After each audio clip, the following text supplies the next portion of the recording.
এরে আল্লাহর বান্দা, রহমতের নবী চলে গিয়া দুই জিনিস রেখে গেলেন, কোরআন আর আমার আদর্শ ধরে রাখো। এবার আল্লাহ কোরআন কেন দিলেন? এই হলো আমার মূল পয়েন্ট, হুদাল্লিল মুত্তাকিন। আল্লাহ বলেন আমি কোরআন অবতীর্ণ করলাম মুত্তাকিনদের হেদায়াতের জন্য। কার জন্য? জবান খুলে একটু জবাব দিন। মুত্তাকিনদের হেদায়াতের জন্য।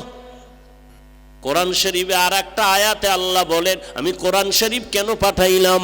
আল্লাহ ভিন্ন আয়াতে বলেন শাহরু রমাদানাল্লাযী উনজিলা ফীহিল কুরআন হুদাল লিন্নাস ওয়া বায়্যিনাতিম মিনাল হুদা ওয়াল ফুরকান। আল্লাহ এখানে বলে আমি কোরআন কেন দিলাম? আল্লাহ বলেন গোটা দুনিয়ার মানুষের হেদায়াতের জন্য।